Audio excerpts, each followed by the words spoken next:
ጊዜ ቅዱስ ገብርኤል የምስራች ያሰማችሁ። የኢትዮጵያን መከራ በቃ ብሎ ሰላም ያሰማኝ። መልአከ ሰላም ነው ቅዱስ ገብርኤል። ለምኑትማ መልአከ ደስታ ያሰማችኋል። ደስታ ያሰማችሁ፣ ደስታ ያሰማን። አትፍሩ የሚል ፍርሃት የሚያርቅ መልአክ ነው። ዘካርያስ አትፍራ አለው። ሊቃውንት ሲተረጉሙ ለመልአክ ፍርሃት አርቆ መናገር ልማድ ነውና ይላል። መልአክ ፍርሃት አርቆ ይናገራል። ሰይጣን ግን ፍርሃት አርቆ አይናገርም። ፍርሃት ያርቃል፣ የተቋጠረ ይፈታል። የእግዚአብሔር ስም ያረፈበት ስም ሁሉ ይፈራል። ቅዱስ ገብርኤል ትልቅ ደስታ ተሸክሞ ይመጣል። ያ ትልቅ ደስታ አማኑኤል ይባላል። እነሆ ትወልጃለሽ፣ ስሙን አማኑኤል ትይዋለሽ። አማኑኤል የሚለውን ስም ተሸክሞት የመጣ ቅዱስ ገብርኤል ነው። ሐዘን ለነበረበት ዓለም ለመጀመሪያ ጊዜ የመጀመሪያውን ደስታ ይዞት የመጣው ቅዱስ ገብርኤል ነው። ገብርኤል በሉ እስኪ እዚህ ውስጥ ምን አለ? ምን አስተዋላችሁ? ኤል የሚል ስም አለ። አሁን ገብርኤል ብለን በጠራን ጊዜ በዚህ በቅዱስ ገብርኤል ስም ላይ የማን ስም እንደ ዘይት ፈሷል? የእግዚአብሔር ስም ፈሷል። ገብርኤል ሲባል እግዚአብሔር ለዚህ ነው እስራኤልን ስሜ በላዩ ላይ አለና መላኬን እንዳታሳዝኑት ተጠንቀቁ ያለ። ለዚህ መልአክ ስሰግድ፣ ለቅዱስ ገብርኤል ስሰግድለት በላዩ ላይ የፈሰሰ እግዚአብሔር ስም አለ። ይሄን ስም ይዞ ነው የሚመጣ። ቅዱስ ገብርኤል ሲመጣ ገብርኤል ገብርኤል ገብርኤል ሲሉት ሊቃውንቱ በማህሌት አባቶቻችን በሰዓታቱ መርገፍ መተርጉማኑን ሲያስተምሩ ገብርኤል ሲሉት እናንተ መልኩን እየደገማችሁ ገብርኤል ስትሉት የሆነ ነጠላ አካል አይደለም የምትጥሉት፣ በላዩ ላይ የፈሰሰውን የማንን ስም ጨምራችሁ ነው የምትጥሉት? የእግዚአብሔርን ስም። ያ ይመጣና ያስከብረናል። ያ ይመጣና የተቋጠረውን ይፈታልናል። ቅዱስ ገብርኤል ግርማ ያለውን ክብር የሚሰጠውን ሞገስ የሚያጎናጽፈውን የእግዚአብሔርን ስም ተሸክሞ ነው የሚመጣ። እስመ እግዚአብሔር ይሁ ክብረ ወሞገሰ፣ እግዚአብሔር ክብርን ባለሟልነትን ይሰጣል። እያስተጸንሶሙ እግዚአብሔር ለለ ያውሩ በየዋሃት፣ በቅንነት ጸንተው የሚኖሩትን እግዚአብሔር ከባለጸግነቱ አሳጥቶ አያስቸግራቸውም። እግዚአብሔር ክብርና ሞገስን ይሰጣል። ገብርኤል የሚለው ስም ይፈራል። ለኛም ፈራው እንወደዋለን። አጋንንት ይፈሩታል። ለምን? የእግዚአብሔር ስም በላዩ ላይ ፈሷል። ሰይጣን ይፈራዋል። አናብስቱ ይፈራሉ። እሳት ይፈራዋል የቅዱስ ገብርኤልን ስም። ሲመጣ እኮ የሰለስቱ ደቂቅ እሳት ጸጥ አለ።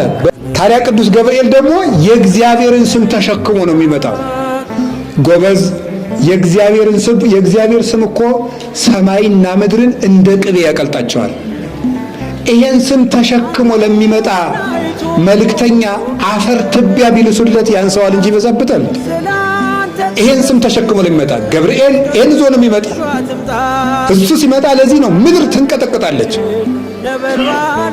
እምነገጹ ለመላክ በረሃት ምድር አይደል ያለ ቅዱስ ዮሐንስ። ከመላኩ ፊት የተነሳ ምድር አበራች ነው የሚለው ራዕየ ዮሐንስ ላይ። ከመላኩ ፊት የተነሳ ምድር አበራች። ጨለማ የሚፈራው ስም ነው ገብርኤል ማለት። እውነቴን ነው የምነግራችሁ፣ መልአከ ብርሃን ነው። ወሶበሬ እግዚአብሔር ለሊሁ እግዚአብሔር ንጽሕና ይፈነው መልአኮ ብርሃናዊ ዘመጽሐቤኪ።